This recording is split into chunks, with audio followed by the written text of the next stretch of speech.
Queridos, paz seja convosco. Como mencionamos no vídeo anterior que faríamos um outro para falarmos sobre a crucificação, vamos fazer isso agora.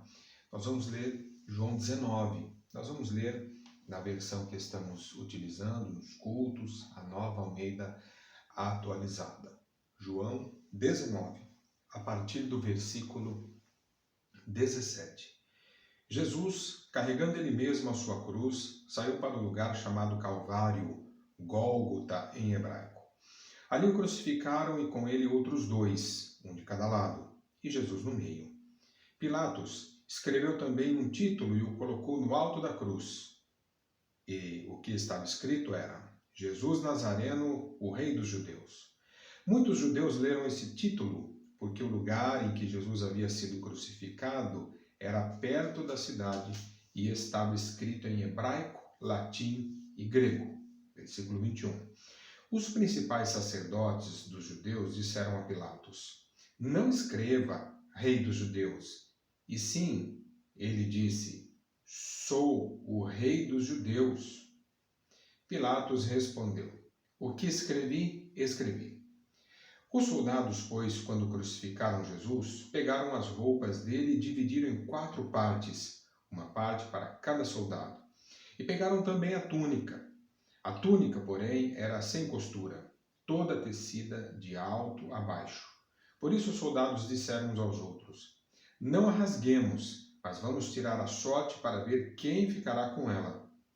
Isso aconteceu para que se cumprisse a escritura que diz: repartiram entre si as minhas roupas, e sobre a minha túnica lançaram sortes. E foi isso que os soldados fizeram. E junto à cruz estavam a mãe de Jesus, a irmã dela, Maria, mulher de Clopas, e Maria Madalena. Vendo Jesus a sua mãe e junto dela o discípulo amado, disse: mulher, eis aí o seu filho. Depois disse ao discípulo: eis aí a sua mãe. Dessa hora em diante, o discípulo a tomou para casa. Versículo 28.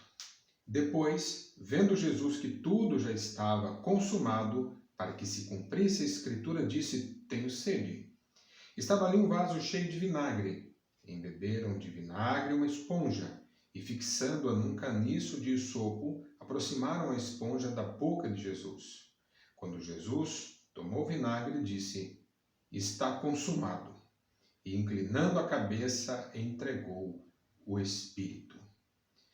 Meu irmão, minha irmã, a crucificação, este evento tão importante, muito importante para a nossa história, a história da humanidade.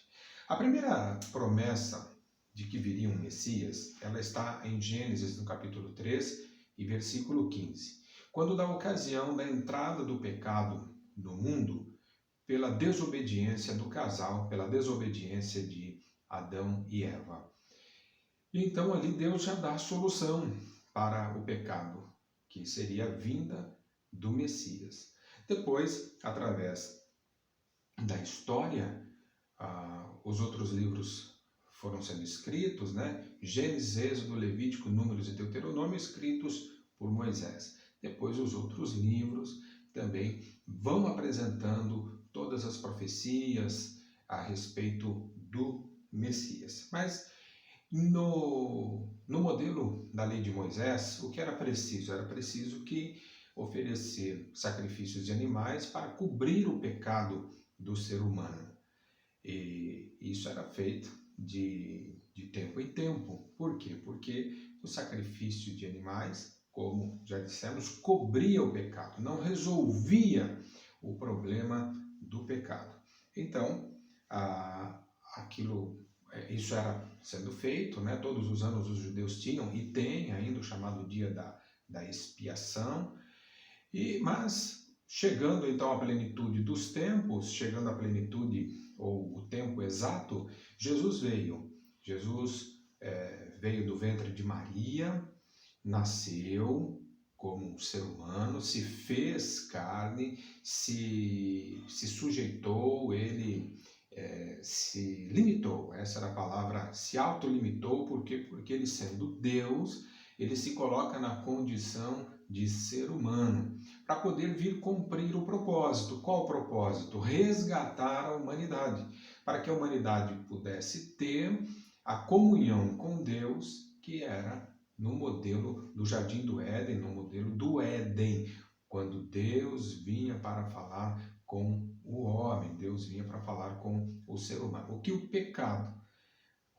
que eles cometeram, acabou trazendo essa separação. O livro de Isaías nos apresenta que os nossos pecados fazem separação entre nós e Deus. Então veio Jesus com esta missão.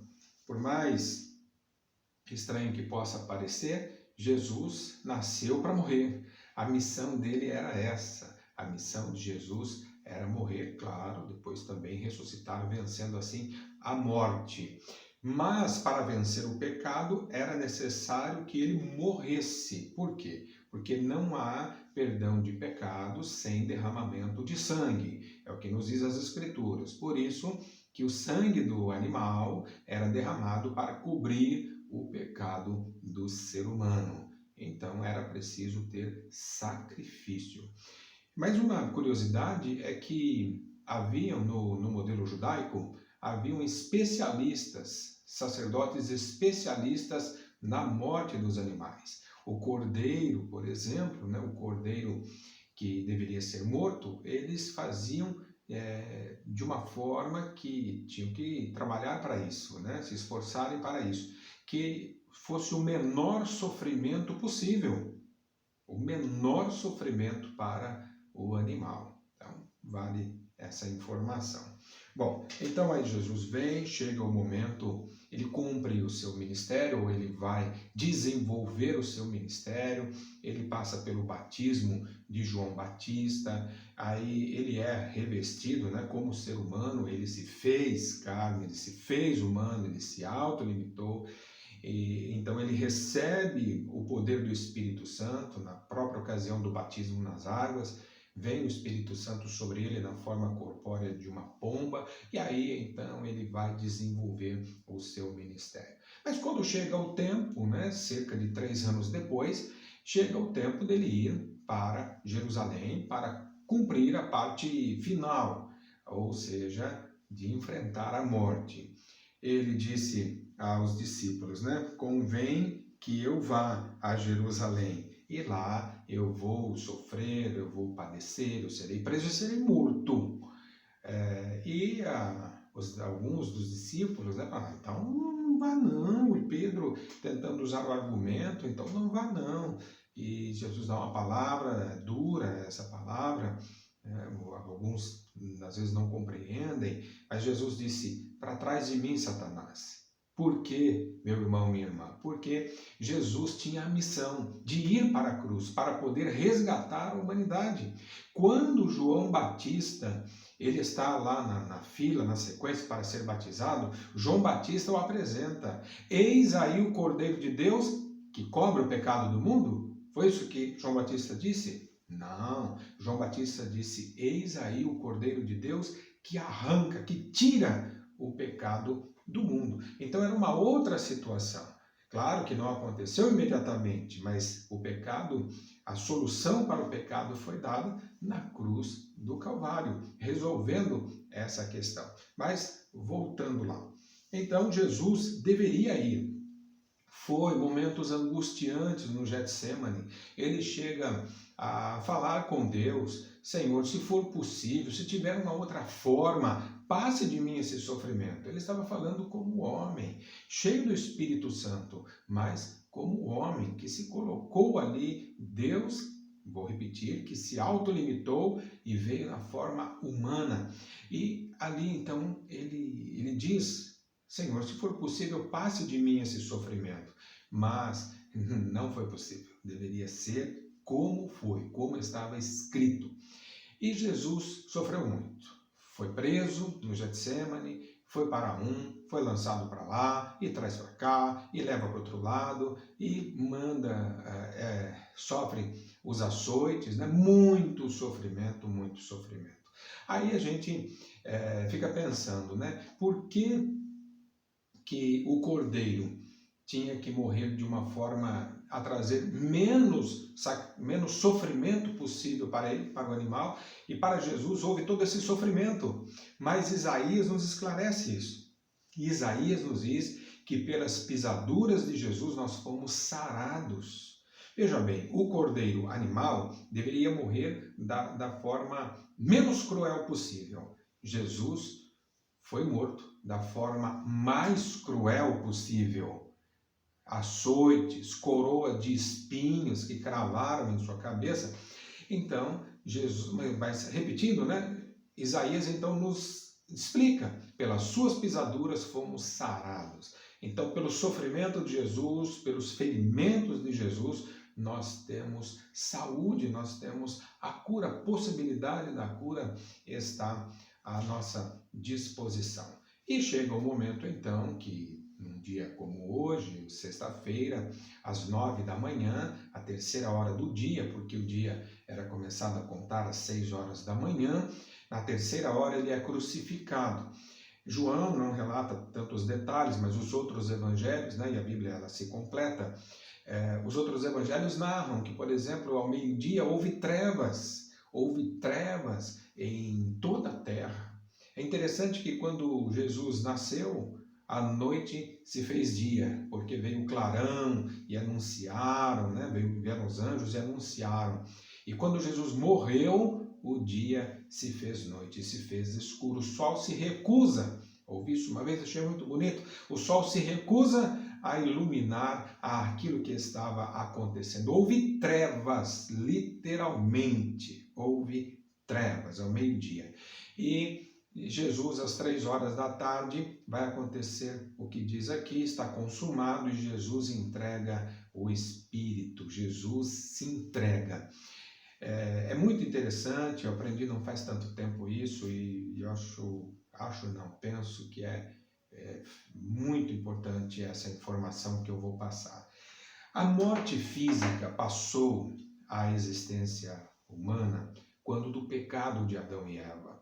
Então, a partir de Adão e Eva, depois do pecado, a morte física entrou para a humanidade. Jesus não iria morrer, meu irmão, minha irmã. Por quê? Porque a morte, desde então do pecado de Adão e Eva, a morte tem domínio sobre o homem. A morte pode dominar o ser humano. E todos passaremos por essa experiência, a menos que estejamos vivos no dia do arrebatamento. Mas Jesus, não tendo pecado, como o ser humano não tendo pecado, a morte não tinha domínio sobre ele. Por isso que a Bíblia diz que ele entregou o Espírito, ou seja, ele aceitou a morte física porque necessitaria para cumprir aquilo que estava escrito que deveria acontecer. Então Jesus traz o quê? O que Jesus traz? Jesus traz a possibilidade da salvação para todo ser humano. Então, o problema do pecado estava resolvido com o sacrifício na cruz do Calvário. Mas ainda havia um inimigo a ser vencido. Qual inimigo é esse? O último inimigo a ser vencido era a morte. E isso Jesus vai vencer 2 dias depois, ou seja, no domingo, porque no domingo ele ressuscita, que é o domingo de Páscoa, o domingo da ressurreição. Meu irmão, minha irmã, o que Jesus fez na cruz do Calvário nos dá a possibilidade de termos salvação, de sermos salvos. Salvos, o que seria ser salvo? É ter direito à vida eterna com o Senhor. João Batista disse, eis o Cordeiro de Deus que arranca o pecado do mundo. Então, a possibilidade de viver uma vida diferente aqui nesta terra e de ter a vida eterna com o Senhor está à nossa disposição, graças ao sacrifício de Jesus na cruz do Calvário, graças a ele entregar a vida dele. Ele foi muito claro, ninguém tira a minha vida, eu a entrego. Um ato de amor, um ato voluntário de Deus para com a nossa vida, para com a sua vida, para com a minha vida e a vida de toda a humanidade. O Senhor Jesus, o sacrifício de Jesus abrange todas as pessoas no sentido de poder dar salvação a todas as pessoas, a todas aquelas que aceitam o sacrifício que ele fez na cruz do Calvário. Então, que nós fiquemos com esta breve palavra, essa breve meditação sobre a importância do sacrifício de Jesus. Ele deu a vida dele para que nós pudéssemos viver a vida que ele tem para nós. Ele morreu a nossa morte, tem um cântico que diz isso, né? Ele morreu a nossa morte para que pudéssemos viver a vida que ele tem. E qual é a vida que ele tem? Vida abundante. Então nós agradecemos a Deus pela preocupação dele, pelo amor dele para com a humanidade, a ponto do Senhor Jesus vir morrer por nós, nos dando a salvação, resolvendo a questão do pecado. A questão da morte, nós gravaremos outro vídeo, falaremos também no domingo na ceia, né? Falaremos sobre a importância da ressurreição de Jesus, que acontece, repito, 2 dias depois. Então eu deixo essa breve palavra para a nossa meditação. 2020 é o ano da superação e é o ano de bênção para a sua vida, para a vida da sua família. Creia nisso. O Senhor está conosco. Está conosco, Ele prometeu. Eis que estou com vocês todos os dias até a consumação dos séculos. Fique com essa palavra, fique na bênção e fique em paz.